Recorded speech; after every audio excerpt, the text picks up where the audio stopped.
Welcome everyone to the Aspen City Council work session of November 10th. It is 4 o'clock on this wonderful. Yeah, sorry, I'll do that again. This is the City of Aspen work session for 11/10/25. It's a beautiful fall afternoon, but everyone please go wash your cars so we start getting a little snow. Okay. The first item up is the Lumberyard, and we'll hear from Chris on that. Thank you very much, and thank you, Grassroots, for covering us. Thank you, Mayor and Council. Is it okay if I go ahead and share my screen? Yes, please.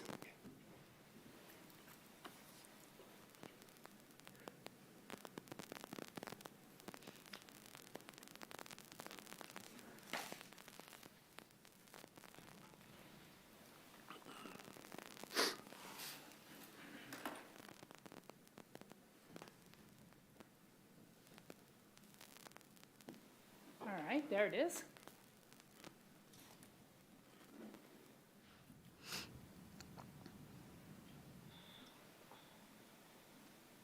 Okay. Thank you. My name is Chris Everson, Affordable Housing Development Project Manager.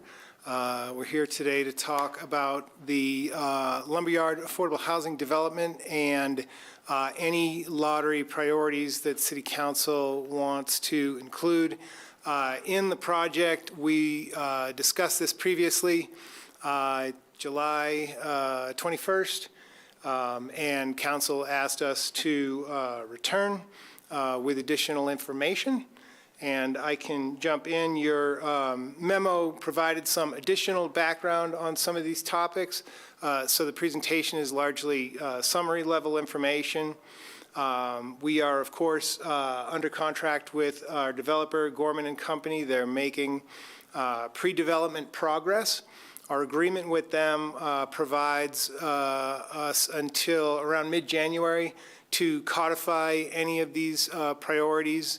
And I should reiterate that the restrictions on the rentals at the Lumberyard will be entirely based on the APSHA regulations. So most of what is in here in terms of the priorities to be considered, work location is not already in the APSHA regulations. When we talk about the work type or essential worker piece, we'll talk about the emergency worker provision that is in the APSHA regulations. That was specifically a piece that we were asked to come back with some more information about. We'll talk about the employer partnership piece, which is not in the APSHA regulations, but which we would be sort of looking to potentially bolt on specifically to the Lumberyard. And then this has actually been added since our July conversation, the right sizing or downsizing piece. And so jumping into that work location priority piece, there is a precedent for this where the City of Aspen added a work location priority at Burlingame Ranch Phase 3, which is an ownership facility, where we did include an urban growth boundary work location priority, meaning that folks from outside the UGB who are work in Pitkin County are also eligible to purchase, but at the same time at a lower priority than folks who work within the UGB. At our July work session, Council did show some favor toward that UGB boundary being included in the Lumberyard as a priority. And if you want to discuss that now potentially, or if you want me to continue and then circle back to this when we get to the end. Well, let me ask, Council, do we still want to have that sort of priority of working within the UGB for this $350 million plus project? Yes. Yes, I thought so. Okay, so. Chris, do you have, sorry to interrupt, Rachel. Do you have a map of the UGB just to make sure we all? Do you have a map of the UGB to make sure we all know what that looks like? I could pull it up. It's going to take me a couple of seconds, probably not too long. I'm familiar. It includes the It airport does include business the center. ABC. Okay. That's the primary difference, is that it includes the ABC. Okay, I'm good with it. I just wanted to see if others needed that. And we don't need to have that right now, but I was wondering, how did the sales of the Burlingame 3 under that priority work? Were all the units available taken by people who work within the UGB, or were, 60% and then the other 40 just went to general eligible APSHA qualified people? Definitely some of each. I don't have the split for you. Yeah. I could get that, if you want me to return with that. Yeah, just in the future, just out of curiosity. It's not critical to this decision. I think we've all are supportive of the One thing I UGB. should note is that because it's ongoing, it applies not only to the initial sales at Burlingame 3, but it applies to all resales. Yes. So between now and the end of time, APSHA has to remember each and every time to handle a Burlingame 3 sale uniquely because of that specific requirement. Yes. Okay. So I should mention that you have 2 regular meetings between now and the end of the year. So one's December 2nd and the other one's December 16th. So our aim here would be to take direction from you, use your direction today to draft a resolution for you to adopt on December 2nd or on December 16th as an action item, so that we have, written specific adopted direction to include in the deed restriction, and that will fulfill our requirement with the developer. Let's shoot for December 2nd, so deadlines don't slip, and if there needs to be any changes. Okay. Thank you. So it appears consensus on the UGB. Okay. And then in terms of an essential worker or a work type priority, again, there is an existing provision in the current APSHA regulations that provides top priority, and it's very specific that it's a top priority for emergency workers. And emergency workers are defined very specifically in the APSHA regulations. And there are actually very specific criteria that need to be met by fire, law enforcement, dispatch, and hospital workers that have specific on-call requirements. So you could choose to adopt, and I should say that provision, it specifically says in the APSHA regulations that it applies to APSHA-managed facilities. So the Lumberyard is going to be privately managed, right? It's going to be privately managed based on the APSHA regulations. So when we go ahead and create the deed restrictions for the Lumberyard, we will say that qualification, tenancy, and lottery priorities will be based on the APSHA regulations with these specific added-on items. And so we need to, if you want the emergency worker provision that's in the APSHA regulations to apply to the Lumberyard, we should explicitly state that in the deed restriction for the Lumberyard. You could, alternatively try to create a one-off definition that's only applicable to the Lumberyard. Again, that would have to be enforced each and every time there is a unit available, and that would, of course, need to occur on an ongoing basis. So you'd create a unique situation. If you did choose instead to utilize the emergency worker provision that's in the APSHA regulations, then we'll do that by referring to the APSHA regulations, meaning that as that provision evolves over time in the APSHA regulations, perhaps there could be some expansion or change to the specifics of the criteria of what is considered an emergency worker. That would naturally then apply to the Lumberyard over time. And so that's the reason why that is the recommendation that we're offering, that you pin it to the APSHA regulations so that it does evolve through the APSHA process over time. And that is the staff recommendation as well? Okay, let's just try to take these one at a time. I know others may have other concerns for priority that we can discuss, but on the emergency worker as defined by APSHA and adopting it in a way that it can evolve over time as the APSHA board sees fit and APSHA management. Is that supported by the council? Yeah, I have a question, actually, and I should know this Please. because I'm on the APSHA board, but I don't know the answer. This emergency worker priority is currently standing for all APSHA-managed properties, so Trescott and, Yeah, the language okay. specifically says APSHA-managed Okay. facilities. okay, so it's already in existence for those, okay. Yeah. Okay, and again, just for the clearing this. one. Absolutely think that it should apply to Lumberyard, yes. Okay. Now, there was one thing that struck me from ancient history with APSHA board, and you may need to verify it and come back with us, which is something we haven't discussed yet, but I seem to recall that there was a priority given to individuals who would become displaced out of their housing by government action. And I don't know if that still exists or not, but I wanted to point that out. That was kind of when the government might condemn a unit or condemn a place to be rebuilt or some other government action, and that those individuals displaced by government action, by the city's actions, would have a top priority as well.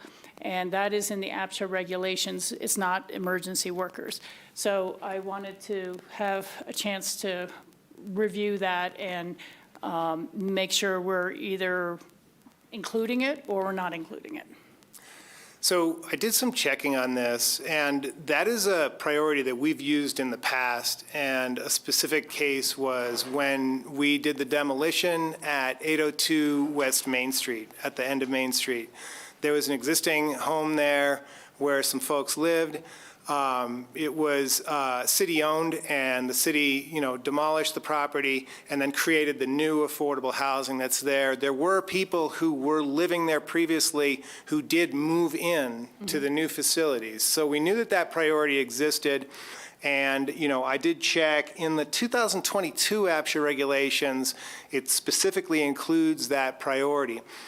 In the new version of the APSHA regulations, it doesn't actually include that priority, and it instead refers actually to the APSHA development regulations, which then refers to the city code on multifamily replacement. So it does appear that that priority may not still exist.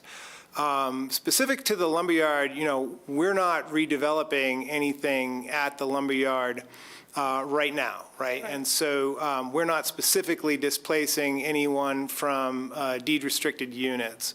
And so I'm not sure what you would be wanting to include possibly, but the background is as I described. Yeah, well, again, I think it's something for you and the rest of staff to really take a hard look at. I'm thinking of 10 years from now, when none of us are sitting here, and should the city acquire a different property or become a private partner in a public-private partnership at some level where older units are going to be demolished and replaced with more or something newer. And so, we've talked about it at other times about the challenge of giving people a place to live while their own structures being redeveloped or repaired or whatever. And so I just thought it might be a very handy tool for the city to have as it's continuing to work on housing issues that are going to go far beyond the Lumberyard once it's fully built and everything. And it would be a lease-up possibility, but I'd hate to have its future council looking at the redevelopment of some very aged housing at some point, and then the real roadblock to doing that would be, well, you're going to place this 6 families, and they will have nowhere to go except Rifle. And this would at least create the priority for current working members who are living in housing that the city displaces. So, if you want, that's something you can research further and think about further and then bring back when we do hear it on December 2nd. But I just want to make sure we're thinking about options for the future councils. When we talked about the vote related to the debt on the Lumberyard, we talked about the fact that, that amount of debt is not going to be prohibitive to you from a budgetary perspective to look at future projects, and we would welcome a conversation about the potential future redevelopment of some of the facilities if that is something that you'd be interested in. Yeah, again, we're not jumping into new projects now, but since this is a discussion about potential priorities for someone at the lumberyard when there's turnover of units, and it just may be valuable for us to be able to help and assist the people who might be displaced. And so I'd like to consider keeping that in this one, Especially since there might be some changes at Centennial. or other locations. I just don't know. So anyhow, we can get a little more research on that topic to be able to make a final decision before we pass anything on the second, if that's okay with council, unless people are ready to sign on now. Okay, great. So that will be a footnote for a little more work, and, maybe it can be a memo that's circulated before that meeting, and we can see how people feel or chat about it. Okay, let's go on. Are there other priorities we need to discuss?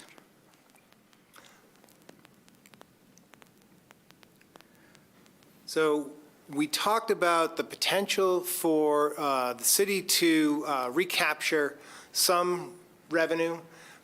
Wait, no, not about charges. I wanted to say, because I know Bill had a concern about priorities. Are there other priorities? Yeah, I didn't know if Chris wanted to go through that before we talk about anything else, or if we want to talk about sort of just I think job let's type. do all the priorities first and then go to the next thing, which is the employee potential program. Oh, okay. Employer partnership. So in terms of downsizing, that would be the only other priority other than the employee partnership piece. The APSHA regulations include a section on right sizing.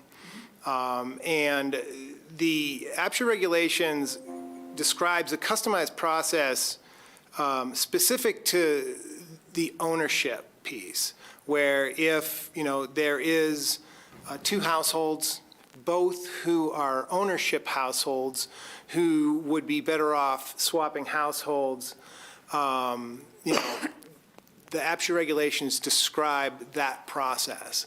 There is no provision in the APSHA regulations for somebody right-sizing or downsizing from either an ownership or from a rental unit down to a smaller rental unit. And so that would require a customized operational process in order to accommodate that. And so because there's no existing operational process in the APSHA regulations that describes someone downsizing to a rental unit and what that looks like in terms of how it would work, it would require us to come up with a customized process solely defined for the lumberyard. And again, the recommendation from staff is that, creating a customized process solely for the lumberyard would create a one-off situation that has to be managed solely at the lumberyard in perpetuity, and it just seems, unusually burdensome for the management of that particular facility, when instead, you could choose to do nothing and allow the APSHA regulations to respond to this in the future based on any demand that the APSHA board sees for that type of process. Okay. So that's the recommendation, is not to overburden the facility with this level of complexity, being that there is no defined process for someone to downsize specifically to a rental unit. Yeah, I think you point out a really good point on this. And for me, I think we should work with creating a process. And it's with our APSHA and APSHA board members to be in, so that it could apply to Truscott as well. But the issue of unused bedrooms, we all know, and the ability to potentially have someone say, hey, I will sell my unit if I know I have a rental unit, it's smaller or whatever I can move into. Right now, to me, the downsizing is reaching hangups because of the, having to find a willing seller, willing buyer, both with APSHA units, as opposed to, hey, I'd really like to let my 3-bedroom go or 2-bedroom go. I only need a 1-bedroom now. I'll move into a rental place if I know I have it, but I'm not going to sell if I am facing the free market for rental. I'm going to have to stay with where I am. If this is something that we need to do through potential APSHA regulations, whether it's to Truscott or whatever, but I do think the goal of getting the unused bedrooms used and trying to get people in the appropriate units for the occupancy that they have now, not the occupancy they had maybe 25, 30 years ago, is worthwhile. It's a worthwhile effort. I mean, every new unit you get to resell, it's like $400,000 or $500,000 worth of inventory that we would have had to create for someone to get that ownership unit. I don't think it's going to attract a lot of attention or a lot, and I do think that we as a city might want to think about could we develop some incentives that would be separate and coming from the city or coming from the city through our housing fund, not with the Gorman management and not with APSHA management. But there might be incentives to someone like, this is a very random example, but if you had a $250,000 unit, you wanted to sell, it's a 2-bedroom, you're going to leave, but you're not going to leave unless you can get something affordable to live in. It might be something that we could say, okay, well, we will contribute some money to the refurbishment of your unit that's going to go on the market, so you actually can keep a little more in your pocket. Or we may do something else to try to encourage people to sell units that have vacant bedrooms and move into the security of a rental. So I don't know if much would come of it, but I know everyone's kind of searching for ways to address this. And I think a priority for someone who is selling an APSHA unit, an ownership unit, and still eligible via their work or their retirement history to get into a rental unit would be worth kind of working out the kinks and getting it into the APSHA program, so it would apply to future Truscott rentals as well. Do others have a sense on that? I agree totally, and I think at this point, we can just sort of, in Chris's words, reserve the right to do this in the deed restrictions and see if we can work out the details prior to the occupancy of Lumberyard. We don't have to solve for all the details and create this program tonight by any means, but if others are open to it and think that right-sizing is a worthy effort, as I do, this is just one sort of more thing to add to the menu of potential incentives to get people to size appropriately to their current occupancy. I agree. I don't think we should leave any stone unturned as far as right sizing goes. I'm just slightly hesitant just based on the low participation we've had so far. This is kind of a different animal, though, between ownership and rental, but fingers crossed, I think we should write something into the regs, and fingers crossed we get some participants. Okay. And again, it's trying to say that within what we need to pass, should APSHA create a rental downsizing program with priority for individuals selling an APSHA unit, it will also apply to the Lumberyard rentals. So it's not super specific, but we have our rights reserved.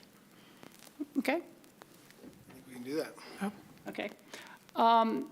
Then, Bill, you and I had spoken about prioritization earlier, and you had a different category you'd like to see included, so I'm going to turn the floor over to you. Thank you so much. I guess I'll start with asking others, now that we're educated on the emergency worker priority, which sounds like we're going to apply to Lumberyard, which is, in my opinion, a very good thing, are we open to contemplating other work types, job roles that should have a priority over others?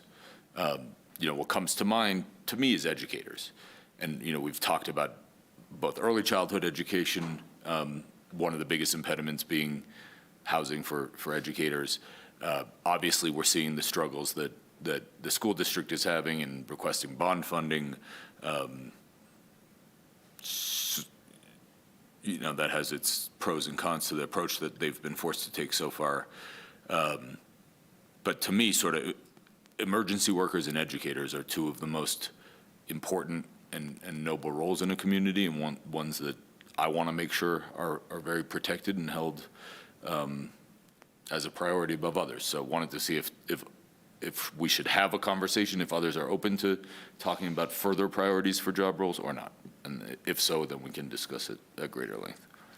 Yeah, and I'll just respond again to the conversation we've already had.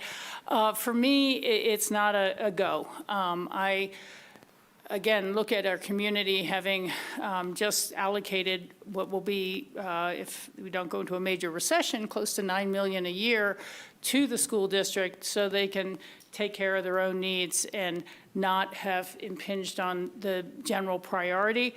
I'm not sure, Sam, you probably know their inventory better than anyone else, but I think they have more housing units than the city has for its own services.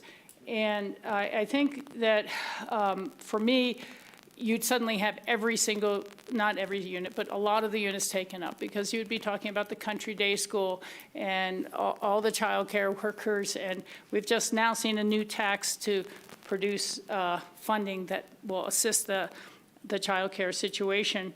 But there's a really significant investment that we as a community have made into the school district to be able to satisfy their own needs permanently. And I would like to not say that the priority for school teachers, you know, if we're going to do an employee priority program, they could apply for that, and they could work through that program as well as an employer.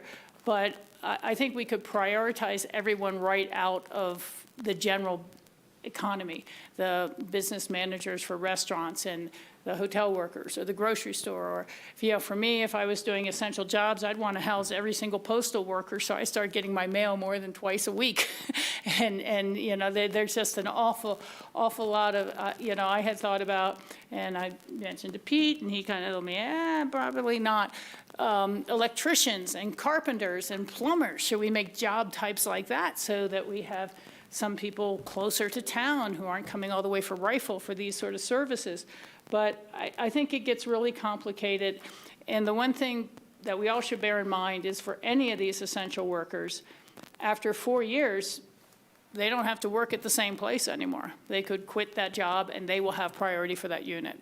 And so it's kind of like you could literally think you're satisfying the school district need, but in 4 years, as people quit, take more lucrative jobs, they might not be a school teacher, but you gave them priority over other people of similar job types. So Could you explain that part, Rachel? That's news to me, this 4 well, year. it's within our memo, and Chris, maybe you can elaborate, but it's kind of like you don't lose your housing unit. If you got it as an emergency dispatcher and you quit after 2.5 years, you'd have to the end of that 1 year lease, and then you'd have to move out. You'd have lost your priority.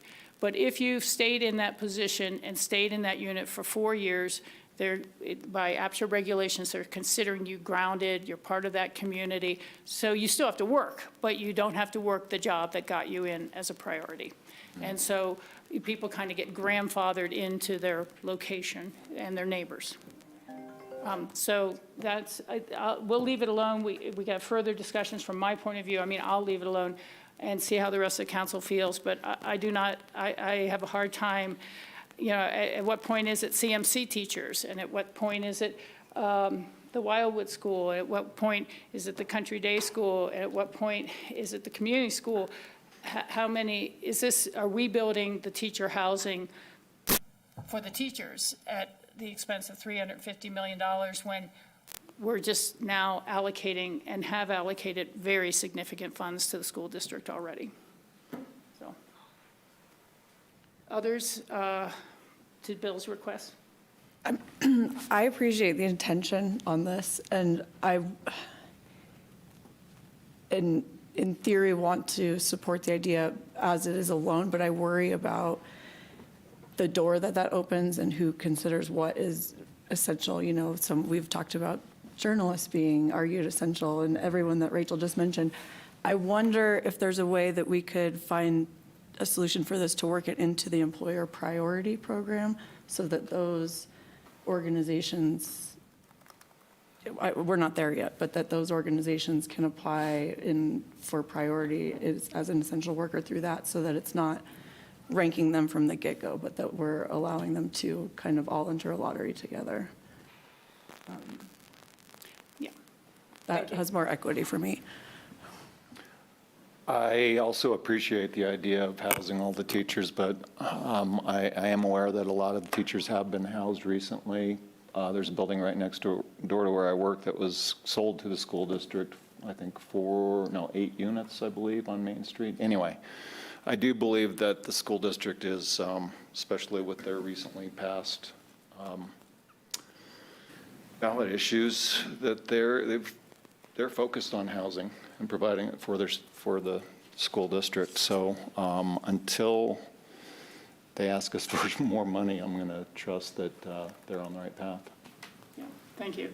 I mean, it does bring up to me even Aspen Valley Hospital. You know, they have a lot of people who are emergency workers who have to be on call within X period of time, but at the same time, they have an awful lot of personnel who would, are important for my surgery or your surgery or something like that. And you start, teachers are not emergency responders. Let me put it that way. They do a very important job, but they don't have to, you have to be here in 20 minutes at 10 p.m. at night because there's a crisis. And so that's not an emergency worker in that same sense. But I would have a hard time distinguishing between nurses who serve and heal people, and some of those people are children, and a teacher, because they can be equally important if you're in need at that time. So I just think you start to open the door up to an awful lot of, wait a second, I'm not worth as much as they're worth, kind of discussions in our community. Yeah. Sam? Yeah, I think it goes to that slippery slope argument, unfortunately. These are general tax dollars coming in, and they should support the general public. It's really hard to pick and choose. My mind goes to like RAFTA bus drivers and just the functionality of town. But then so many of the organizations we speak of, like the school district and RAFTA and others, they're already their own taxing entities, which makes it even more difficult. And then I think about what I said like last week about the functionality and like what the future of town's supposed to look like and how we're building the armory and people need to work there. And then we're not going to prioritize having that staff properly and function in the way that we want to as well. And we're about to talk about employee partnerships, but I don't know if we should be the ones picking and choosing as much as I want to hone in on doing the thing that's going to be best for town. And then the last thing I would say on this is, in talking to a friend of mine in town, trying to reach out to more philanthropists, because I think there's a lot of wealthy people here that are interested in these exact issues that would put their own money behind these things, and it doesn't always have to be the city. That's we do what we can with the Lumberyard, but they might be able to fund their passions, whether it be the school or the hospital or something else, to make housing for the things that make this place worthwhile to them as well. So, Cool.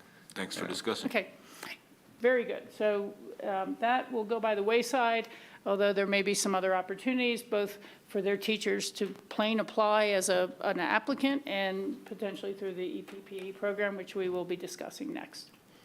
Thank you for the conversation. Speaking of housing in the hospital, I was interested in seeing last week's article that the hospital's come up with some really creative solutions, including RV hookups. Yeah, they have a number of things that are kind of Crazy. landing pads for people who are specialists. They come up and treat people for 2 or 3 days. They go back to where they really live. They are really doing everything they can, and we're all kind of in that boat. Box. Thank you, John. Please, continue. Oh, and I have one question. Is Philip Jeffries online? Is not a staff member. I just wanted to let you know, Mr. Jeffries, if you're watching on Grassroots, that we're not taking public comment during this work session.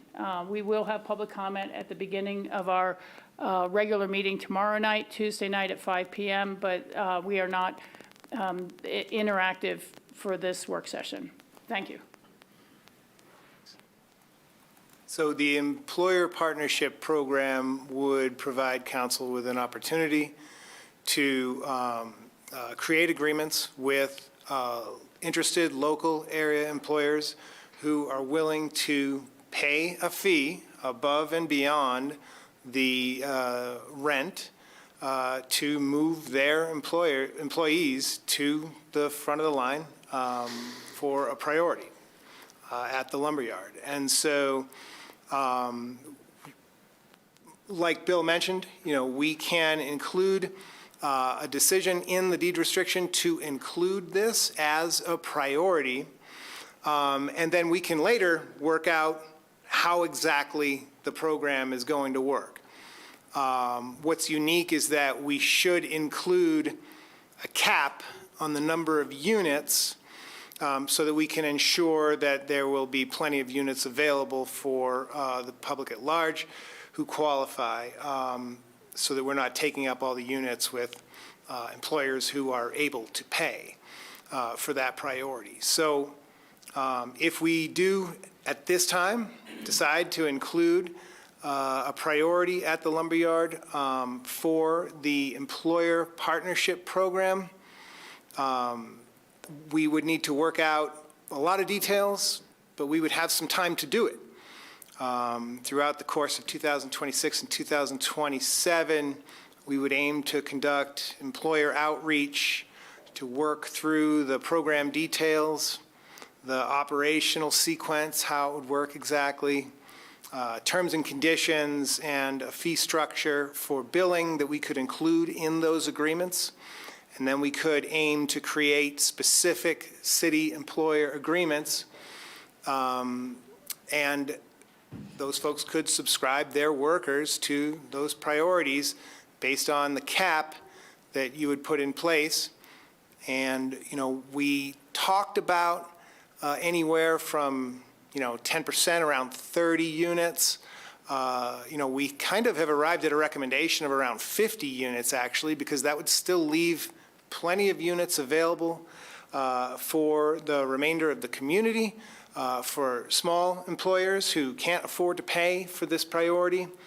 And yet, at the same time, including 50 units in the program would create a potentially robust revenue stream, that could be used to help fund, future housing efforts, or potentially other efforts as well, like potentially the bus operation, if we could get that to work. So we have started to create some, some fee structure and fee models of how it might work, but it all depends on how much cost you might be aiming to recover. Are you trying to aim to recover the full cost of a unit over some 30 to 50 years? Are you trying to aim to recover the cost of half of the cost of a unit over some 30 to 50 years? And also, what are they willing to pay? We really, don't have the ability to understand today what employers might be willing to pay. Years past, we went into a process like this assuming that employers would come to the table with the understanding that they would pay the full subsidy on the unit. And, there's a limit to, I think, what employers are willing and able to pay. And conducting some employer outreach would help us perhaps arrive at a fee structure that works for you and that works for them. In the event that we do some of that work and we're unable to create any city employer partnership agreements, then you've got this priority sitting in the deed restriction and not being used, so there's no harm done there. And so that's what the recommendation is to include it, include a maximum cap of up to 50 units. You don't even have to subscribe the full amount of 50 units, and give us the opportunity to work out the program details with interested area employers, and then you'll have it in the deed restriction and ready to go.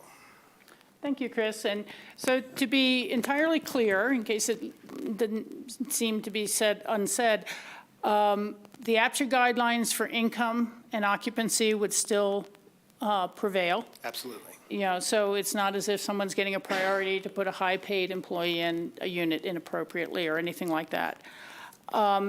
There would be an opportunity, as Chris has said, to start to recover some of the money for the bus service that would go forward and/or into the overall program. The business owner kind of would pay the premium, whatever it is set at eventually, for the priority to place their employer in the unit, and that employee would pay the rent. And so that is a separate thing. I've looked at costs a little bit and thought, wow, is anybody really going to bite on that? And then I've been reminded that, you know, if an employer actually wanted to buy a unit somewhere to be able to house a critical employee anywhere 10, 20, 30 miles away, they'd be spending at least $1 million and to be able to buy a housing unit today. And so there's a lot of employers, I think, who are kind of going, boy, I wish I'd done that 20 years ago, but now I don't have as many options.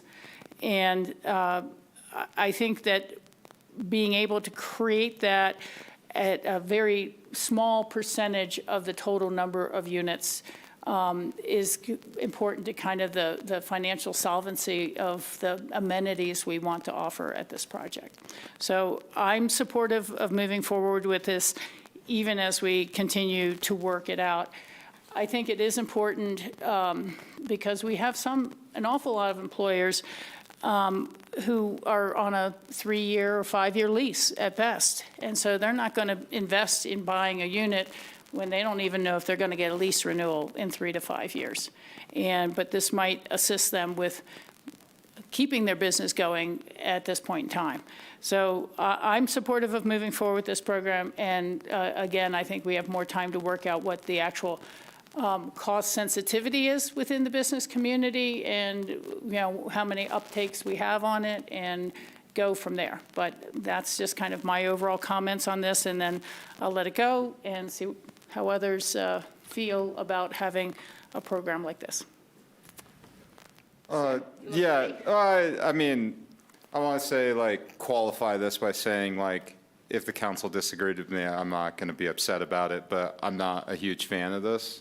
I don't think, I know we talk about baking it out more, but at the same time, I feel like from the previous discussion, the units should just go out generally because it's general dollars paying for them. I know this is a way to recoup some money, but at the same time, I feel like the chips should lie as they may, and we shouldn't be picking and choosing again right now at this point, especially with these rentals and especially with just wishful thinking right now and planning, trying to get to a point where this actually makes sense, but it just doesn't really sit well with me, especially because I think from the experience, and I'm coming from obviously my previous job background of just, it seems like government entities are the ones that end up having the money for something like this, and then it feels like it's undercutting a lot of the people that are paying the taxes that create the opportunity for people to come and rent in these type of units anyway. So once again, I could see it being a positive in a certain way, but like the way I'm looking at it is it could be very counterintuitive to what we're trying to do, which is why it's not my favorite thing in the world. Okay, I appreciate that. Who wants to, Christine? Yeah, I also have reservations about it. It is pay to play, and I worry that the same 5 organizations that we've already talked about who are building their own housing will be the ones who can afford this, and then organizations like early childhood education can't afford to get in, and we're decreasing the amount of units that are available to them from the get-go. So I'm not a fan of this either. Okay. And I understand that, and I'm only cautious because I've been hearing from transportation that's likely the type of bus service that's committed to keep this transit-oriented is going to be about a $2 million a year tab. And I don't know if that's all going to be coming from paid parking rates or if it's going to something we end up supporting literally out of the housing fund to make that project work. So this was a little bit of it, and I frankly was thinking there's a lot of other larger employers in our town that might be able to. But you're right. I mean, I'm just saying, as much as anything, should those employers who can afford this get a free ride with our units. And in terms of who has paid the tax, it really has been the property purchasers, people who've bought into our community. And for our own residents who are now getting $140 some odd sales tax refund, they're not necessarily through the 0.45 paying into the housing fund as much. They're supporting childcare perhaps a lot more because 80%, 75% of those revenues go to childcare. So I'm not trying to debate it, and I appreciate it. I'm just trying to say there are potential financial consequences to our decision if we could put it in the deed restriction and let it ride and let some future council take advantage of it. We could take advantage of it, or with the $2 million cost of a bus service, we may be taking it out of the housing fund on an annual basis and putting it in the transportation fund. And so it could cost the housing opportunities for people in another way. Bill, you okay with Bill weighing in before others have had a first chance? Or you haven't had a chance yet? Okay, I'm sorry, I was thinking of the last conversation, then we'll come over to The only John. reason I'm anxious to speak is because I have some Yeah, points to address concerns, very valid concerns that both Sam and Christine made. And some of those are part of the conversation that you and I had with Chris last week. But I think to start with Sam's point about sort of the concern about whether this will work and whether this is equitable for the community, one thing to keep in mind is that this doesn't need to be forever, right? Like if it doesn't work right, if we don't get it right the first time, there's not a great opportunity to sort of adjust it. These are not, in my mind, these aren't and shouldn't be licenses in perpetuity. They should have a defined time period on them, right? So I don't know if that is a 10-year sort of priority right that you're buying, a 20-year, 5-year, all up for discussion and determination, but doesn't mean that this has to last forever, right? Certainly doesn't, not even the term or the expected lifespan of this building. And then Christine, one thing that I think you pointed out very smartly was that we don't want all the large employers or nonprofit or governmental entities to be the only people that get this. And one of the things that I suggested in my conversations with Chris is there's a maximum number per organization, absolutely, right? And these need to be priced such that other businesses, not the largest businesses in town, can also have an opportunity to participate in it, regardless if that means that we as the city are leaving money on the table, which we will and should. But we don't want to price sort of the independent store owner or restaurant owner out of this program, for sure. So I view this as a good thing. I'm supportive of it. We're talking about 1/6 with the number that Chris proposed, 1/6 of the total number of units in this complex, more or less. I think it's what our community's sort of been asking for. Is there's a lot of businesses that have a hard time investing and committing to doing the best they can for our community because they have uncertainty of where they're going to house their employees or whether they're going to have somebody to staff their stores, restaurants, et cetera. I don't see a ton of downside to this. It's not something like we're contemplating for 100% of the units. It'll give us an opportunity to recapture some of those costs in a way that we don't really have anywhere else in our housing program today. The money that is paid in rent does not go back to really, it doesn't even cover costs in many instances. So it doesn't go back to sort of refilling the coffers for future housing or covering transportation costs or anything else. So I'm excited by this idea. I think it's worth a shot. I think that all the sort of concerns that I've heard at this table can be addressed and should be addressed, but I don't think they're insurmountable. okay. Thank you, Bill. John? I just want to say I really appreciate Sam and Christine's concerns because I feel the same way about it. But I also appreciate what Bill had to say about putting caps on, certain organizations that might take too large of an advantage of this program. Because we can lower the cap of units and because we have a couple of years to figure this out before the units are even built, I think we should go forward with it. Again, leaving no stone unturned. Yeah, go Okay. ahead. Sam, thank you. No, like I said, I'm happy that where the chips lie amongst this council for this, because once again, I very much see the pros of something like this, and I just want to speak to the cons again as far as not in that job anymore, but understanding where it comes from. And I think it's always tough to have housing tied to your job.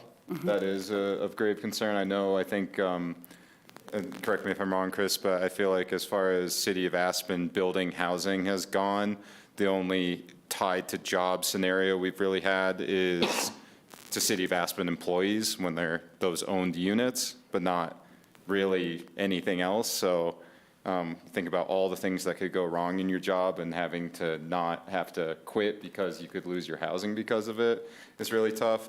And then we talked about it a lot less in this presentation, but in the last one, because it wasn't really baked along, Gorman is supposed to manage this property, and it just really felt like this was going to become like convoluted and complex and just like not, have much rhyme or reason, leave empty units, and just be like, just one of those things that just like got out of hand and potentially went sideways very quickly. So it didn't give me a good feeling. And I very much respect the whole idea always at this table of let's keep it moving to get to a point where it might be. But I mean, even in this presentation, it doesn't really feel like we've come that far from that last conversation. So we can keep talking about for 2 years, but until we get more details on how it actually would work and make us feel comfortable about it, it makes me feel uncomfortable until that point. Yeah, no, I can understand that. There are a lot of details to work out on something like this. There's no question about it. But frankly, I've always seen employer-created units, such as the city or others who do that, as allowing an employee to get their 4 years of work history so they can start to apply to buy units and get in the lottery. And so, I mean, whether it's RAFTA employees, the churches have housing, the hospital has housing, almost every entity has some of its own housing now that is employer job related and controlled. But if they are able to get their 4 years of work history and then start applying to lotteries, it makes a real difference. And the other thing I think we should think about a little bit is the challenge of recruitment. Right now, if there's a unit that comes up in Truscott and they advertise it, and they take all the people who apply within the first 10 days, or that 10 days while it's being advertised, or whatever the time period is, the person with the longest work history already at Aspen gets the unit, if they're otherwise qualified. So if you wanted to bring in a new mechanic to start doing auto repairs or HVAC repairs or an electrician, they have no work history. They're never going to get into our rental units unless they're working in Aspen and commuting from a free market rental somewhere far down valley. And so it's really hard for people to bring in, whether it's specialized IT people, and we've had housing, so we have that advantage. And we had to buy one unit when we didn't have any housing, and it was in the old council, to be able to bring in a new police chief, because she would have had no work history. She wouldn't have qualified for a single rental in this town. And so that is part of what this program allows, is to bring in new workers who have no work history for specialized positions. You could have the best new chef you wanted to run your next restaurant, but you can't get them in. And that's the problem. And so this is part of why we're considering something like this. And for me, I'd like to at least leave it in the potentials. And if a future council decided we're going to discontinue that program or we're going to use that program, so be it. But at least if it's in that deed restriction now, we have not foreclosed those options. So that's kind of where I'm coming from on it. Understood. So I don't mean to. I see where this is going, so I'm fine with moving it forward, but I still have a lot of concerns about it and the equity that it doesn't create in the community. I have always had a lot of concern about that sort of thing as well. I share it. I don't not respect what you're saying and everything like that. But I think it's worth having the opportunities and working out the details. And there's other things that we could do to, you know, keep it, you know, maybe no employer can get more than 4 or 3, you know, out of 50. And you know, maybe something really controlled like that. So we feel good about it. And frankly, I thought that we might see our kids' first program applying for 3 of these through this, you know, or other agencies that we have or that the county has or other people for jobs that you might consider essential. So otherwise, so we do have a council majority to move forward with this program, Chris, and we will continue to work out the details. And I appreciate the folks in the minority view on this and having still concerns. They're a little bit of both. But at least for now, we're going to try to put a marker down, have the potential, and see if it's something we as a future council want to use. Because it will be a different council by the time this even comes to fruition and has the first move in. And I don't want them cursing us for not giving them the flexibility should they need it. Okay? Well, I think, given the direction today, we have, you know, sufficient information to craft a draft resolution for you to consider on December 2nd. If for some reason we can't be here December 2nd, then December 16th. I would like to request that we have a work session in early 2026, potentially late January, early February, to bring the developer in for an update on their effort so that you can see where they stand in their progress, because you've not seen Kimball since the summer. Okay? That sounds good. We will work on scheduling that, along with a bunch of other things we're supposed to schedule, but we're on a timeline with you, so we'll make sure it happens. And let's just take a short 4 or 5 minute break as we set up for the next agenda item. Thank you. Thank you for your time, Chris, and thank you. I want to say this publicly before we sign. Thank you for all your work on the Lumberyard and all your staff and all the people who brought this to a successful ballot question. I think it's outstanding, and it's the people like yourself who's in the background and who has fretted over numbers and spreadsheets and interviews with potential builders. You've done a great job for us, Chris. Really, thank you. We have a big team. You're our big team, but you're the face of it. Thank you. Thanks, Chris. Okay, 5 minute break.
Welcome, everyone. We are back at the Aspen work session for November 10th, and we're going to review the recreation facilities master plans updates.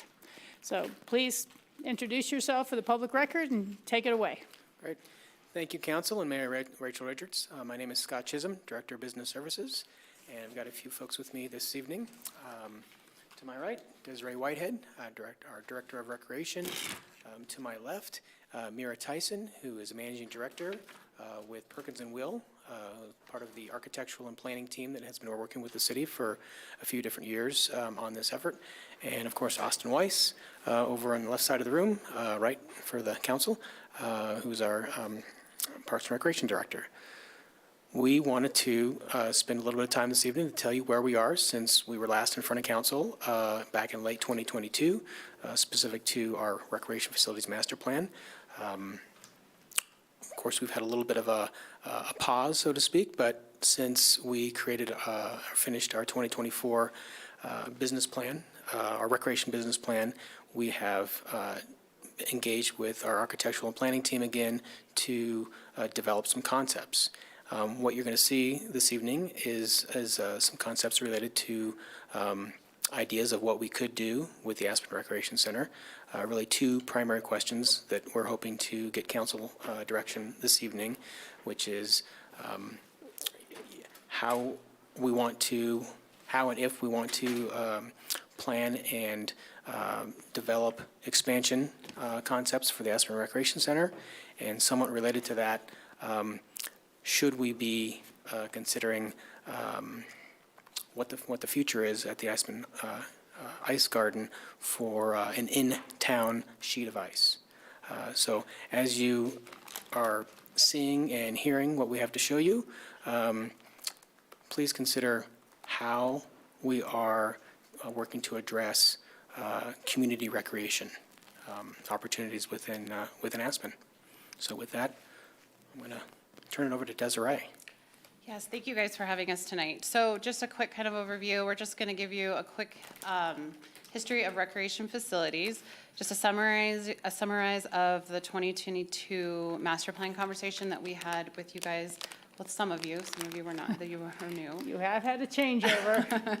The 2024 business plan and facility needs, and then just kind of get your current thoughts on this. So just as a reminder, recreation facilities consist of the Aspen Ice Garden, which is located in town, the Aspen Recreation Center, which is located at the community campus, and the Red Brick Gym, which is also located in town. The Red Brick Gym is not part of this because that building is part of the Red Brick Arts Building Master Plan. So we have not included that in this.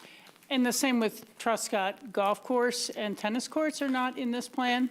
Because that's added into the golf their plan. master plan that Jim will be presenting at some point in council. Okay. And that process is just now starting with the golf clubhouse and campus master plan. And I acknowledge that. I just wanted, and maybe it's a good comment at the beginning, to make sure all three plans are talking to each other really well. Thank you. That's great. So just a little take you way back. I heard some of you talking about some of these pictures, so I thought, so the land that the Ice Garden currently sitting on was Ruthie Brown's. She went to Chamonix in 1965, saw an outdoor rink and thought Aspen needed one of these. So she removed the cattle and horses and built a sheet of ice with a tin roof and called it the Brown Ice Palace. In 1975 and 1976, they enclosed it with cinder blocks and chicken wire. And then later in 1979, the city purchased it and created the Aspen Ice Garden as we currently see it now. In 1972, the James E. Moore Pool was built. Where the current pool sits, that's where James E. Moore Pool was. This was a staple for kids in our community and families and everyone to enjoy their summers. In the late 90s and the early 2000s, the pool needed some replacement work and needed to be updated. So that's when the Aspen Recreation Center was started. So this was a funding partnership with the Spark Committee, which is the Friends for Aspen Sports and Recreation Complex. It was a bond that was passed, and it was opened in 2003. This also created the development of the Recreation Advisory Committee, and I'd like to recognize that Ryan Doremus is here, and he is our Spark chairman, but also our advisory committee member. With that partnership, the Spark Committee brought in $8 million cash and pledges from private donations for the construction of the ice facility and the portion of the ARC that's communal for all the uses. So then, as it opened, just as a reminder, in 2003, when the ARC opened, there was no cardio, there was no weight room, there was no fitness. That was because there was local private companies and groups that just felt that feared that the city would take business away from them. So the city did not put these in. Well, in 2004 and 2005, we started to see some increased questioning why we didn't have it and some usage requests for it. So plans were made that there was two locker rooms that converted downstairs, and one was a weight room and one was a fitness studio, and then the conference room where the cardio room currently sits cardio equipment was put into there. And so with that gave a 24% gain in pass sales for us that year. In 2007, 2008, there was a continued increase requests for facilities and usage. So in 2007, 2008, there was an expansion plan that had been approved. It would place the fitness center on top of the pool, so looking out at Pyramid Peak and being able to see that. And then it also had an addition of an outdoor pool and a spa that was located on the pool lawn. Unfortunately, in 2008, that was when the recession hit and the city had to pull back on capital projects. So this was one of those projects that got pulled back on. The needs still consisted with 4 fitness facilities. In 2014, we did a needs assessment that was completed and customer surveys. 67% had wanted more weight training space, 54% wanted some more aerobic workout space. So in 2014, we replaced the equipment and added more machines, hoping that maybe that would help in that tiny area. In 2016, one of the major fitness private clubs closed, and so those members began to use the rec center more, and we started to see a greater usage of that. As a result, the spaces became even more limited, and then the members, we started to have some safety concerns. So from there, in 2018, staff developed kind of a 2-phase approach to it. So we took the existing locker rooms that were downstairs, and we took walls down and created a larger weight room area, and then we converted the ice desk and took some storage space, created more of an open space for that. And then in 2019 and 2020, the Spark Committee worked with the Sports Facility Advisory Group to complete a market opportunity report that related to enhancements of the current recreation center and development of new amenities. And then, unfortunately, due to COVID, that then took a backseat to everything that we were doing.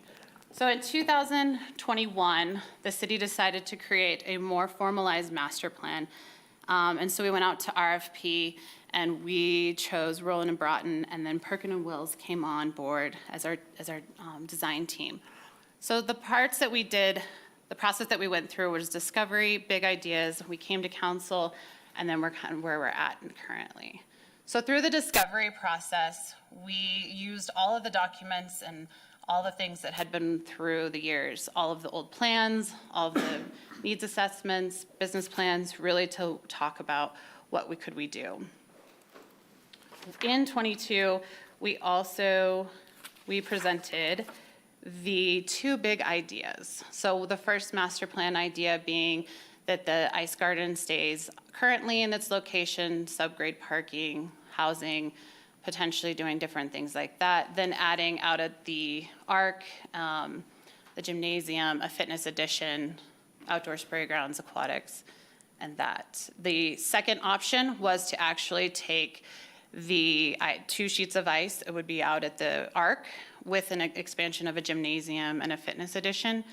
And then the garden, there was many talks of what that could potentially be, if that could be a downtown fitness facility and/or housing, different options like that. When we presented it to council at that time, there were overrating different higher priorities, so this kind of took a back seat to it. So we took a pause, and we were asked to just kind of keep buildings moving at their current facility.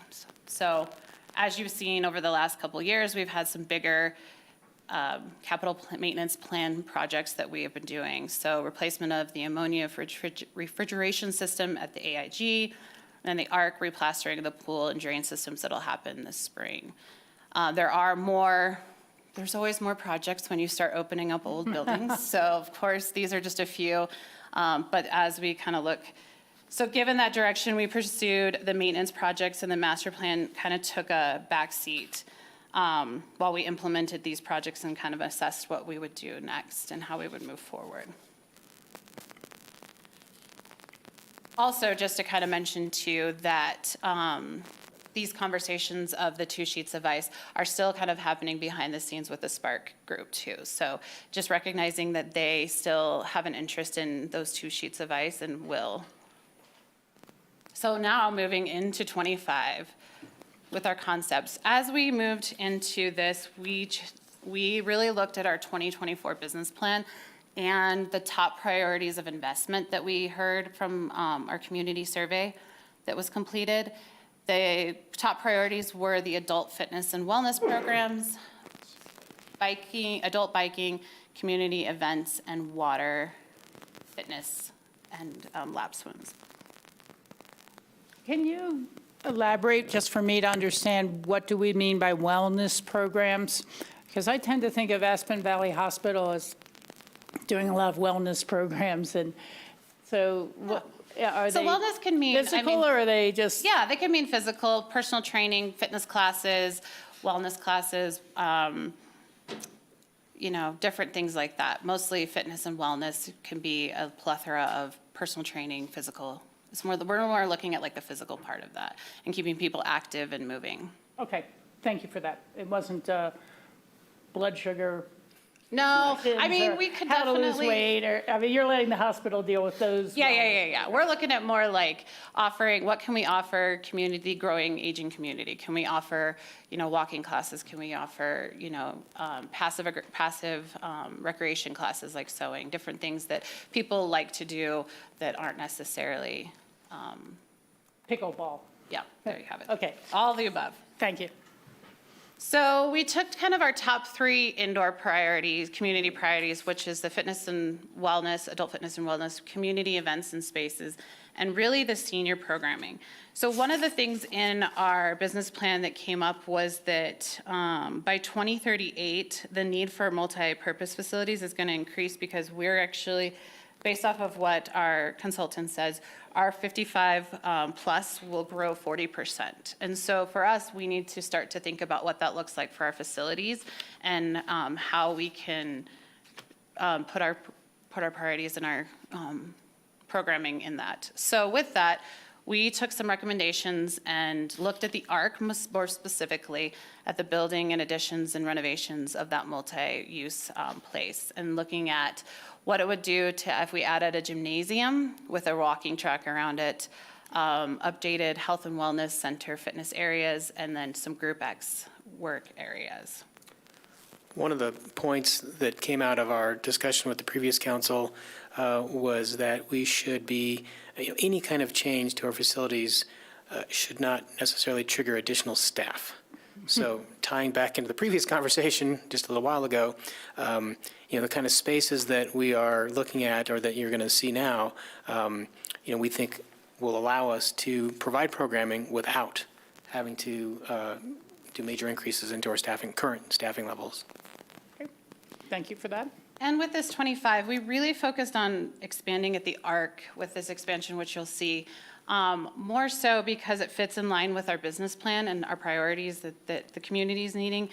And we really feel like the ICE facilities need some more community feedback and some analyzing of that, and also maybe some clear or some more direction from that. So that's where we're leaving that still out there as an option, but this would be, as you see, will kind of be a second piece to this. So I'm going to pass over to Mira. Thanks, Desiree. Once again, I'm Mira Tyson with Perkins and Will. We're kind of advising on the recreation and fitness side, sports side of the project, along with Roland and Broughton. So just moving forward into 24-25, just really focusing on how we can best serve, those community stated needs with the ARC addition and renovation. Just a little bit more detail on the programming that you'll see here in a minute. That gymnasium and fitness center addition, as Desiree stated, would be a 2-court gymnasium. We could have a divisible curtain in that, so you could get multi-use on both sides. It would have an elevated running track to serve that really important indoor walking running space that people need in the winter, especially seniors. It would focus on a larger entry with a new welcome control desk, so right when you walk in, you have a smiling face to greet you and navigate you around the building.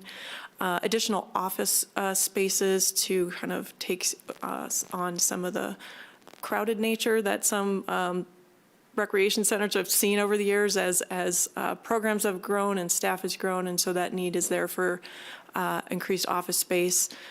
Larger cardio weight room and a free weight area. That wellness and fitness studio that we talked about, some of those classes that may go in there. Additional support spaces like restrooms, janitor closets, that sort of thing, as well as larger storage, mechanical and electrical rooms. And then on the opposite side of the facility, increase in the housing on the north side, which we're not going to go into detail on that here, but that also is still consideration for improvements at the ARC. And then inside the building, as we connect to new spaces, as we create new spaces, we will repurpose the old into larger gathering spaces, which at the new main entry would include some sort of concessions or cafe or some food element to really make it inviting and warm and place people want to gather and have that special place in the community.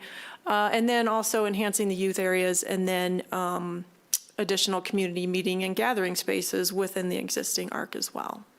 So then moving on, we look towards inspiration, right, for what we want this center to be, what this new addition can bring. So that main entry upgrade, where you'd be looking at added seating areas, like I said, that really welcome control desk right when you walk in, staff that are right there to help anyone walking in the door, whether it's a resident or a visitor needing to navigate the facility. So introducing a lot of natural light, biophilia, warm wood colors and things like that. And then on the next slide, it takes a closer look at that 2-court gym space, what that could really be, the types of things that could host, whether it's youth sports and fitness or pickup basketball, or the slide on the lower right.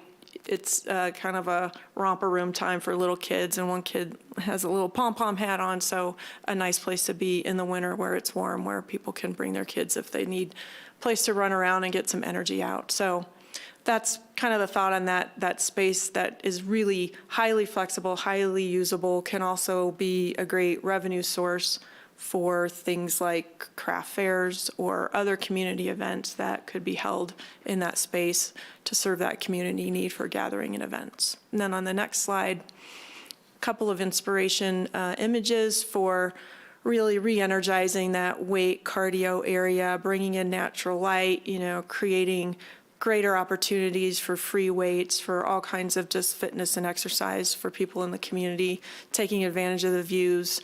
And kind of, maybe some of that indoor-outdoor component to that is some of the things we've been thinking about. And then on the last slide, that illustrates just where you can do some of that group exercise, whether it's, seniors in a seated position for more of a silver sneakers approach. That could be in the gym, or it could be in something like a dedicated yoga fitness room, which you can see on the upper right. Spin classes could be offered. These rooms could be flexible in that they will have storage adjacent to make that kind of changing out of different programs very easy to do and have the greatest utilization, I would say, of these spaces that we can see.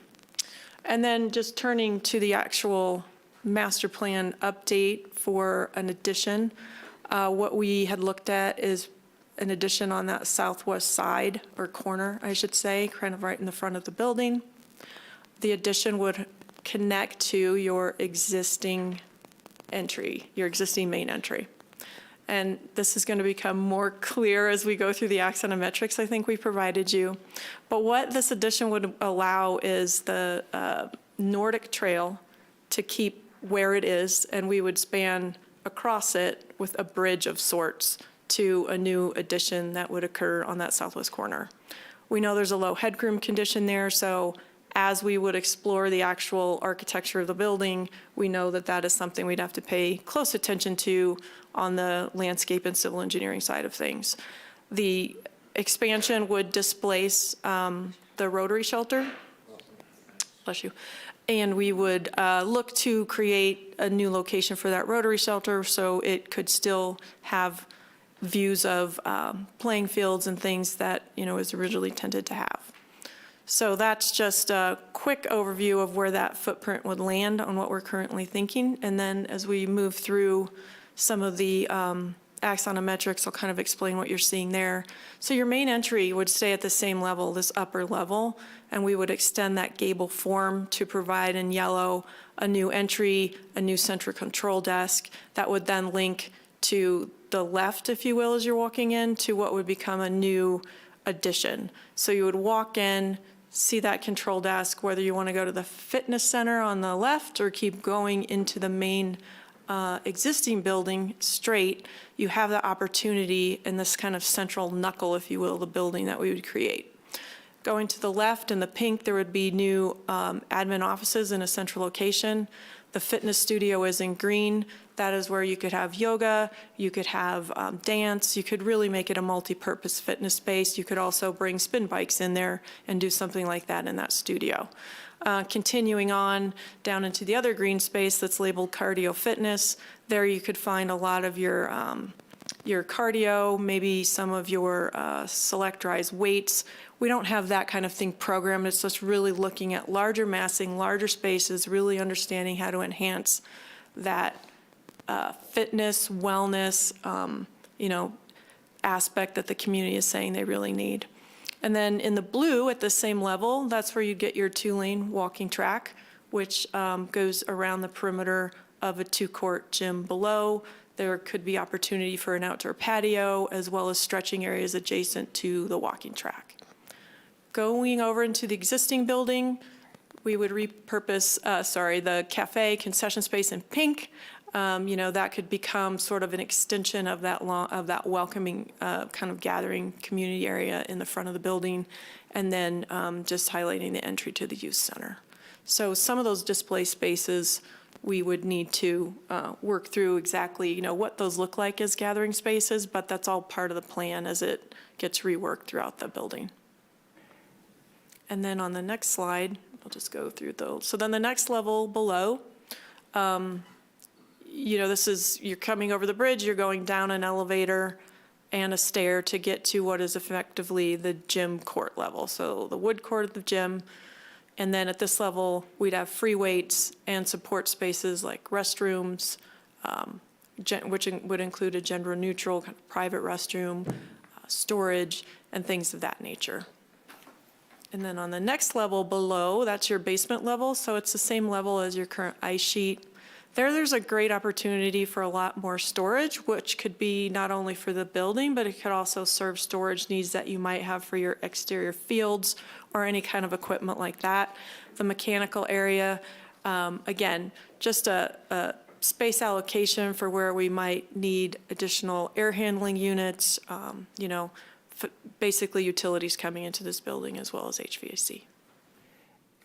I'm going to ask if you might want to go back a slide or two. I'm not sure, but can you show me where the pool area and everything is now? Certainly, yes. So, sorry, the pink where it says expanded office or pool party room, that's actually off of your existing pool at this level. So Okay, the pool is so actually. the big rectangle thing off to the side, is that the pool? Yes. That's the the pool. natatorium, right? And that rectangle on the far right of the image, that's the current lap pool. Okay. That will be replastering here next Yes. year. Okay. I just wanted to check because as I remember, the original ARC was built, piped to be able to have a small outdoor pool just for sun, just for, when it's a nice time. That's why the doors all roll up like garage doors. And when I was on council, we actually passed a local neighborhood debrucing for like 5 years on property tax, and it was when J.E. DeVilbiss was on council. There was a limited number of things that it would be used for. One was improved handicap access throughout the downtown, on curb cuts. There's some neighborhood projects, and the other was to be able to add an outdoor pool to the ARC. I was no longer on council, and the council members at the time debated back and forth whether it should have features like a big slide or a wave pool or this or that. And it got to be such a big project. It was $3 million, not the $1.2 million that was set aside, and suddenly they just killed it. But I do hear from parents fairly regularly that they'd love to be able to sit and play on the grass outside with their kids and then go inside in the pool. So I just didn't hear you mentioning that as any of the potential improvements, and I think it's really worth keeping on the list, so to speak, of maybe it's a wish list or maybe it's not, but to be able to suntan a little bit is not a bad thing.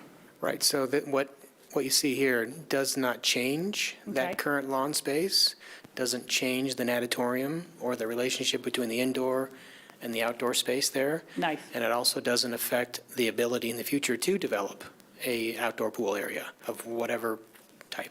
Yeah, okay, well, that's great. I just wanted to make sure, and it's always hard to tell without the rest of the grounds in the picture. Thank you. Yeah, yeah. Please continue. Thank you. So this is a massing model showing how that new addition would integrate with the existing building. The gray roof and the brown walls are the new addition. And again, we're just at a massing level. We're not at design. We are just trying to understand roof forms and how we can best meld with the architecture of the existing. So our thought was just kind of pulling out that kind of gable end, which kind of has that mining architecture feel with the Corten steel. That materiality would just kind of bring that forward along that same spine. And then that would be effectively a new connector to an addition that would happen, over to, what is the left side of this view here. So the big box you see with the big shed roof, that's the 2-story gym with the walking track. It could have an outdoor component to it that could connect to the cardio, which is kind of that center box. The crosshatch thing that looks a little transparent is a light well where we would really try to introduce as much natural light down into the spaces to get down to that free weight level, because right now you have a weight room that's very kind of socked in and there's not a lot of natural light there. So these are all things that we're thinking about as we kind of just visualize how this would fit and connect to your existing recreation center. And the intent is borrowing the same roof forms, borrowing the same materiality with, what the design of this would be. So test fit to see how massing would occur and how all these levels could happen with this bridge component that would actually allow your Nordic track and to stay in place year round. It was the intent there, not disturb that and have to figure out a new rerouting for it. Okay, very nice. So Go ahead. I was just going to say, really, that's kind of the completion of the slides. So we're very interested in hearing council's input on what we've shown you. And then, of course, like Desiree said, we have, relative to the ice garden, certainly interested to know how council feels as far as the in-town location versus not an in-town location specifically for the ice garden, because that very much does affect how we plan and look into the future at that facility. And of course, with, we're looking ultimately to understand council's direction for how much or how little we would proceed with continued planning and outreach for what you've seen for the Aspen Recreation Center. Okay, thank you for that. There's just a couple of things I'd like to kind of put out there as a footnote before we go around the council.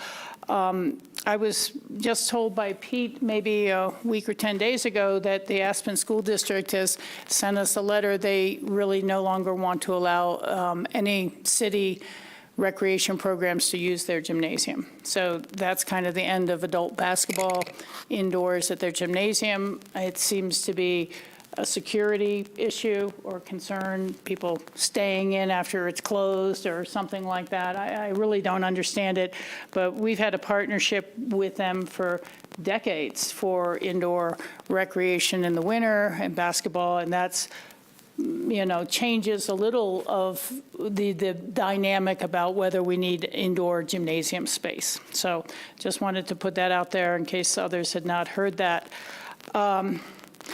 I can appreciate the emphasis on an aging population because I'm one of them. But at the same time, I think if we see a project come to fruition, such as the Lumberyard with 277 to 300 units, it's likely we're going to see a little more balancing of our young people with our aging population, and certainly with young people with the families that are growing up in Burlingame. So that's a dynamic that just keeps changing. And so it's just important that we don't weigh one way too heavily or the other and see how that goes. I can see with this plan where there's been a lot of good work and thought that's gone into it, we're not talking about some of the other things such as increased parking need. And if you're really having this much a new attraction to come up there and play team one-on-one basketballs in the middle of the day and a fitness class at the same time, that parking's just not going to be adequate. And you'd have to start thinking a little more about that as well. Not that I want to create auto incentives for everything, but I want to acknowledge reality on that side of things. And so the only other kind of large thought before we go around the table is that, I'm not so sure we wouldn't want to schedule a site visit for council before we make any real final decisions on this. I'd love to see some of the newer improvements that have happened up at the Arc. These are big decisions and big direction, and you'll have a new council in another 2 years anyhow. So, but we should at least have consider a site visit during one of our work sessions to look at what we're talking about there. So I'll leave it at that, and just who else wants to weigh in going across the table? John? Hands up first. Yeah, first, I just wanted to say I really appreciated the shot of the James E. Moore pool, because I actually have been here long enough that I swam in it and laid on the grass next to it, and there's something to be said for an outdoor pool. Yeah. I'm sure we need it with everything else we had, but it was a nice feature. Okay, I do appreciate the efforts to try and make the Arc a more interesting, inviting third space. That makes a lot of sense to me. Can you tell me about the increased housing on the north side? Do we know how many units are being thought of there? John, we haven't yet. We've conceptualized really trying to get as many studio and/or one-bedroom spaces as possible. We've looked at a few different concepts, but like Mira said, we haven't really. The general idea is as much as possible. Okay. At the massing stage, Right. It's not as easy. So my second question, probably I'll get about the same answer. I'm just wondering how many square feet will this addition be So in a range? as modeled, not including the housing, just the Arc addition for the gym is about 46,000 square feet, a little over. Most of that is the gym, and that's a large footprint. Some things that could be right-sized is that basement level where we can capture a basement just because of the grades. Does it need to be as big as it is? That's something I think that needs to be determined as we move forward and really understand the city needs, and if there is a space that we're building to capture, what other uses might be able to go under there, or what other needs does recreation have that, may be appropriate in that space as well. So 46 and some change right now, but again, I think right-sizing it is, part of the refinement and next steps that would need to happen. Okay. Yeah, I think that's some important information for the public to wrap their head around. And lastly, I think you wanted our opinion on moving the ice garden ice out to the Arc. Is that correct? Correct. We're interested to know council's opinion on, in general terms, should the second sheet of ice stay at the ice garden location? Or should we really be considering moving and consolidating a second sheet of ice at the Aspen Recreation Center, which comes with a whole other set of challenges. Right, so it's an interesting question to me. I see a lot of pluses to moving the ice sheet out to the Arc, because then maybe we would only need one Zamboni. Right? Or, you know what I mean? Yeah. It'd just be easy Efficiencies to- of scale. Exactly, efficiency of scale. But I also know there are a lot of hockey players who like the convenience of having it in town. I'm also thinking that the Ice Garden would be a great place for employee housing. It's a city-owned property. It's on the right side of the roundabout, so I just want council to think about those things. Thank you. Christine? Thank you for the presentation and I didn't realize how much adaptation had taken place out there in terms of moving the conference room into a cardio room. So good job on the evolution of that building. I have some just big questions, like what the timeline is for this, what the financing for this, and how that impacts things like usage fees for users down the road. I don't know when it is the time to have those questions addressed, but those are the things that come up for me as we're talking about more details of this right now. And some of those come up for me is because we are approving and working on a lot of capital projects right now in the city of Aspen. So initially, my reaction to this is pump the brakes a little bit because of the extension of staff and budget that's going into all of the projects. And then I think about the community connection, the health and wellness factor, essentially this being a third space. And that's one of our goals, or my goals, at the council table. So I want to move it forward and be a supporter of what's happening out there, but I have concerns about the other priorities in the community right now. Well said. And that one other, and the ice garden, I don't feel strongly about that either way. I know at the table we do, my husband has strong feelings on it. I'd suggest surveying a lot of the ice users on their feelings about what makes sense to them, so. Okay, thank you for that. This side of the table. Yeah, I'd love to keep the ice garden in town. Oop, That's a first. Thank you. I'd love to keep the ice garden in town. It's also in the summer used for other purposes. And I don't know, I imagine HPC would have a lot to say about this. I don't know if it's designated historic in that way, but it's not. Okay.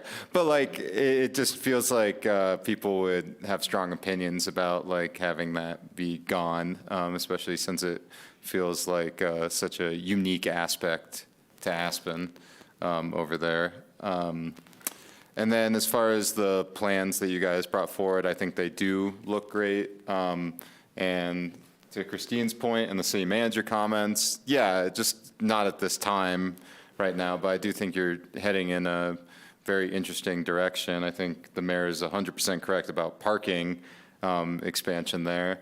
I do think it's unfortunate if it's permanent and true about the school district not allowing use of that gym because that's just it's duplicative to have to do it ourselves at what cost and what expense when it's just across the street.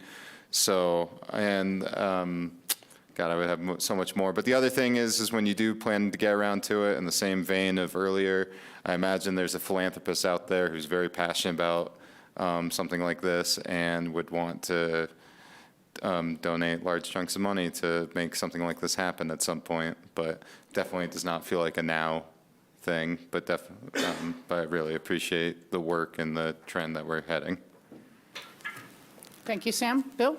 Thanks. Yeah, thanks for the presentation. Thanks for thinking ahead. This is not something that you can sort of implement on a dime, and it requires years and years of sort of thoughtfulness and design and planning ahead of time, so, which is the relatively cheap part compared to implementing it. So thanks for doing it now, and I'm happy that we're doing it now. I agree that we wouldn't be ready for construction anytime in the very near future, but that doesn't mean that we shouldn't be working on it now. I'm going to start with this ice conversation and then move to other thoughts. you know, I appreciate sort of the uniqueness of having the ice garden in town. If there was a very compelling reason, other than small synergies, which are not lost on me, but if there was a compelling reason to relocate the ice garden to the Arc that I could appreciate, I'd be in favor of that. You know, it's obviously a dated facility, which is part of the charm of it, and I can appreciate that side of it too. But I don't see a great alternate use. I don't think eliminating a sort of interwoven recreational facility for pure housing, workforce housing is a good idea in my mind, in a mostly residential neighborhood.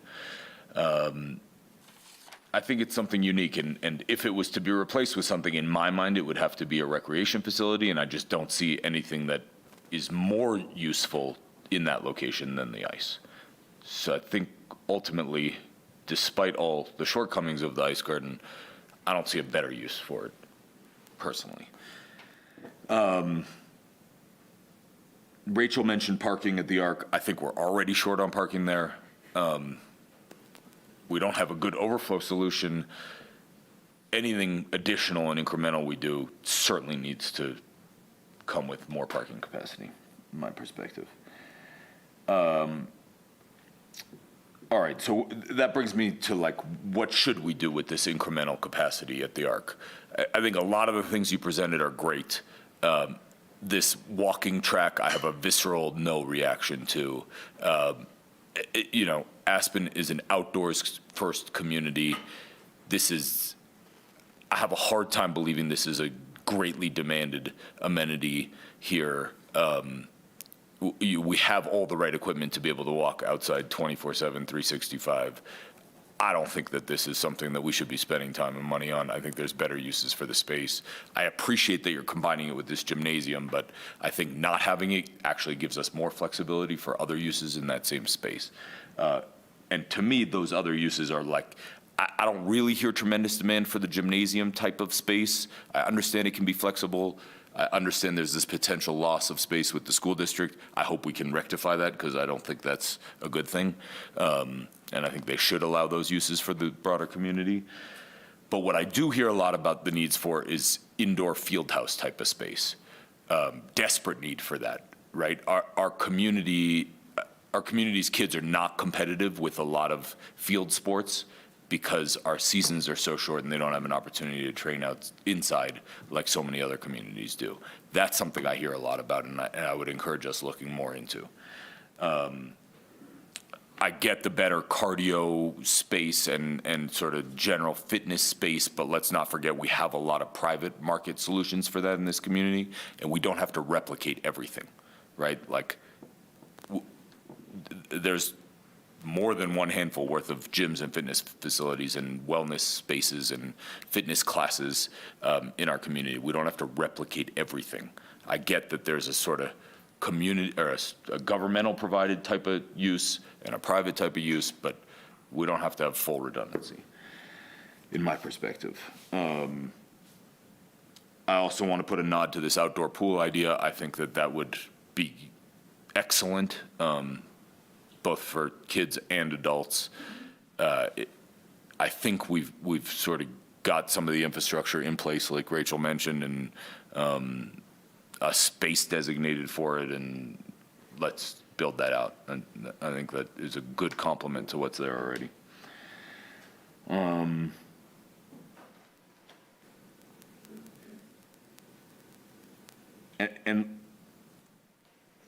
I don't think you're suggesting this, but I want to say it out loud anyways, is that some of the facilities that are there are very good and we've recently invested in significantly and don't need to be replaced necessarily. So, you know, I know we just redid all the roofing and insulation of the roof of the Lewis Ice Arena. Like, that's a great arena facility. I spent a ton of time there. Right. I know you're not necessarily suggesting replacing, but like, let's not lean in that direction just because it opens up more opportunities. Like, that's something wonderful that doesn't need to be, the baby doesn't need to be thrown out with the bathwater, if you will. So thank you for a great presentation. Those are my thoughts. I don't know if anyone agrees with any of the sort of things I brought up that weren't previously discussed and wants to put a nod to those, but thanks for listening. Sam? Oh, I just wanted to say I'd forgotten about, but yeah, the school district has talked about a field house a lot. It might even be possible with their new bond money, and thus could be some cohesion there. Yeah, I like that, Sam. And I'll come over here if anybody has responses to either of these comments in 1 minute. I was just going to say, I think it was either 2020 or 2021, when I was on council before, we had a meeting somewhere at the St. Regis with all sorts of recreation user groups, and Scott Ryder from Spark, and everyone talked about everything they'd love to see. Fieldhouse absolutely came up as a need, as something people were interested in. So I'd need to know more about it. It looks like a very big space as well, and kind of sort these things out between whether, I'd hate to say, oh, we don't need a gymnasium, and the school just say that's it, or maybe we get a 12-month extension and then that's it. Because there are a lot of guys and women who like to play basketball and volleyball and all these other sports. So I do think there's need for a gymnasium if we're not going to be able to use the other one. On the ice garden itself, I do think that there's a lot of nostalgia and a lot of strong feelings about the facility. And some people just love that distinctive ice garden scent. And, but there has been a lot of work put into it over the years. I didn't want to correct your timelines or anything, but I do recall when we actually had a capital asset committee put together to say, do we save the red brick? Do we turn it into something? Do we renovate Old City Hall? Do we, what do we do at the ice garden? And then they did make some improvements to all those facilities, including the Public Works building down, on Sneaky Lane. So that, but it was a sequence of what can we afford when was what the meaning of this capital asset work that was done in the 90s. So for me, the ice garden, there's a lot more pros to it than we need to think about. But for the ice garden in town, it actually splits the traffic in half, so that, people going to play here in town are not going up to the Arc. And if you had 2 sheets of ice up at the Arc and you're having games at the same time, that really would induce a lot more traffic and parking and things like that. So there's no question, everyone's kind of looked at that nice, it's probably a half-city block where the ice garden is. It is. Yeah, and thought, oh, that would make a nice housing site. But on the other hand, it's almost like the neighborhood has changed around it in a way that I think you would meet tremendous neighborhood resistance to the housing that would be there, and that's... Not from me, actually. Not from you, John. Just in my backyard. Yes, very good for that. So I just don't know if it is what we should pursue, or it's kind of like an option that will hang out there for others, as long as we don't keep reinvesting $20 million into the ice garden, keep it running, keep it clean, keep it efficient, everything that we can do with it. It reminds me in a small way of the old red roof housing that we have out of Truscott, the studio single level place. And it's always been, well, one day that can come down and that can be a 2 or 3 story site for additional housing at the golf course where we already have it. But why pursue it now? Because we have other, that's in the back pocket. That's for when things need to be redeveloped. That's for, and so I think of the ice garden that same way, that maybe there's a future council at a future time that says, let's really use that for housing and in-town uses or whatever, and move more ice up to the Arc. But to do that now, I don't think is a push that would have the momentum behind it that's needed. And there might become a point in time when something like that is needed. So I will just ditto all the comments about the good work you've done and the surveying community. The ideas that have come up about surveying ICE users, sure, or all of the community at some point. I do think it's great you're thinking ahead, and I acknowledge, as you're acknowledging, that our demographic changes over time. You have different needs and desires from the people. I think a very important component And it's not a question, I'm not asking it as a question, but, you know, that ice rink only exists because of Spark. And I was mayor when I helped form the Spark group to help fund that. And we had a private party before the first election to fund most of the ARC and where the, you know, these sort of things, who said they were going to build an ice rink, and they wanted an ice rink out there, and they loved the idea of an ice rink out there. And then after the election, it was like, well, unless this can be NHL size, and unless we have seating to be able to bring in NHL teams who will do demonstration games and this and that, and make it almost like big enough to have concerts there, indoor, you know, it suddenly was like they wouldn't get the yes that they wanted. They said, thank you, we're not really interested in funding an ice rink there anymore. And I turned to Tim Anderson, who was the rec department director at the side, and said, let's get the associated parents in with all these things. We're having a meeting in the bottom of the Armory, and we came to the conclusion we could privately fund the ARC if we all worked on it real hard. And that's where we put the Spark together. And, you know, we broke ground on the facility before I left office, and Mayor Clanderoux took over, and I know there were very intensive fundraising efforts since then to finish the ARC and to finish the ice rink with city contributions from city employees at a big level. The employee saving fund was, you know, hit up, and they all donated a couple $100,000, things like that. So a lot of this, to me, will only come to fruition if there is that sort of private fundraising drive again, and it's not going to happen. So as you're preparing your materials, think about presentation materials for people who we want to get on the team, which might be a little more than just a council slideshow. But again, the long-term planning is important. We all know everything that's on our staff's plate for now. We will continue to track the evolving needs, and we will keep what we have in good shape and make incremental changes as we can with what we have now. But no one's getting ready to do design level, architectural build level drawings at this point, or start to look for companies to build it. And there are, I think it's come up a few different small details that we will need to continue to work out in order to see how it fits and what is needed the most. John, and then again, I come back around to everyone for their final comments. Just two quick things. I remember the last presentation we had about the ice garden. There was one idea presented that the ice garden stays where it is and housing is built on top of it. I like that idea. The other thing is I like the idea of the field house, and I think the gentlemen of Aspen rugby team would be very interested in that. And they have a lot of deep-pocketed Supporters. former players. It would be interesting to understand more about a field house concept, because at least years ago when someone threw it out there, like, oh, we'll sink it all mostly underground and this and that, and I have no idea if it needs to be underground or how high a roof you need on a field house, or you know, what sort of ancillary support comes to the field house. And maybe it's space that's was going to be this gymnasium that can be both a gymnasium and a field. I have no idea, but I have no idea That's what either. these guys So can figure out. that's what the experts are for. That actually is one of my comments, is hearing Bill's perspective. I think the need to be flexible in some of these spaces is really important, because I like the idea of the gym. I like the walking track. And I also agree that we need a field house. So maybe as much as these can be multi-use.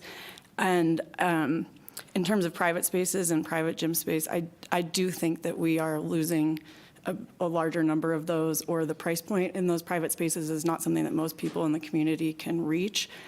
So I still think that there's a need for the cardio, the fitness, and a lot of the aspects that you put here. I agree with you on that. I'm glad you were the one to take it on and say it. I am not someone who uses those memberships, so I'm not going to, it wouldn't be credible knowledge. Additional final comments or final questions you might have for us? So I think we're hearing a little bit of varied direction and input from council. But I think going back to that first question, you know, how much should we develop and proceed with continued planning? You know, Christine, you'd asked the question, you know, how much might some of this cost? Well, in order for us to be able to answer those type of questions, we would have to proceed a little bit more than what we've done currently. Of course, that involves, public engagement, working with our consultant team. And finalizing what we want in it. Right. So what would council have to say with that type of direction for us? Okay, let me see if I can condense it down, and then you guys can tell me if I've mostly gotten it right. I think folks are saying the ice garden is going to stay where the ice garden is, and opportunities such as developing housing over it would be something we'd be open to looking at. Is that, no? Sam gave me a expression that I think means I would hate to live over an ice rink where people are slamming pucks. So I'm not sure how compatible the two uses are, but. Yeah, that's a good thought. Like 10,000 sound mats. Sound mats, yeah. Okay, so that. All right, so, I think, I hate to say, I sound like we're saying, let's not put too much energy into this right now, because until I even see what the final cost figures come in from people who estimate either doing the armory, which we've now seen go up $20 million beyond what we originally thought it would be, and what will be the final costs on the designs for the lumberyard. It seems like estimating in this environment between the tariffs, the labor supply, everything else is just, it's a shot in the dark at best. And so I don't want to spend a lot of time on that, even though that's going to be the go or no go for future councils or for a fundraising effort or anything like that. I did mention the terms site visit. I don't think that that's urgent. I think that's a springtime, early summer thing. And I think that part of this is really, again, kind of coming back with what does our public want, and how do we gauge that, and how do we look to future needs? It's the direction they gave you before was a little bit of a punt, perhaps. Keep everything running, improve it as you can. I think that that's something we're still on track with. Keep everything running, improve where you can. And we're just thinking long term. But between the armory, the lumberyard, the airport, the national economy, and the tariffs, I think there's just, and the entrance, and then the construction the public's going to be seeing with Lift 1A. It's the tolerance level for disruption and change at this moment is probably minimal. Okay, thank you. Is that enough, Scott? Yep, thank you. Okay. And if anybody else had anything else to? I think the only thing I'd add is, yes, we want to explore, we want to continue to explore changes at the Arc and expansions to the Arc. I don't think you should shelf it because, again, I think it takes a really long time to do this. I think Rachel clarified that Ice Garden should sort of be set aside as any independent type of improvements or project, but continue to work on the Arc stuff. Continue to clarify what the community wants and needs and what our opportunities are there. But let's be realistic about what we can handle as a community financially and construction-wise and everything else. And staff and everything. So, but again, a great job. And, we hear from a lot of happy users, and we really appreciate that. Great. Thank you. Thank you. Pete, do you have anything else for us? Just a reminder that we have been adjusting the packet for tomorrow. You all have seen a few emails from me. We did put the STR item back on the agenda, but solely to do a continuance of that item till the next week. So I just wanted the public to hear it and yourselves as well. And then the Oracle contract has been pulled for the time being. We're still working with the vendor on a few items. So appreciate your understanding on that. That's okay. We try to get them together and do what we can. Thank you so much, and thank you all those who attended. I'd be happy to meet with anyone from the Spark Group who would like to set up a meeting or anything like that, see where you guys are at. I haven't been in touch in a while. Okay. Oh.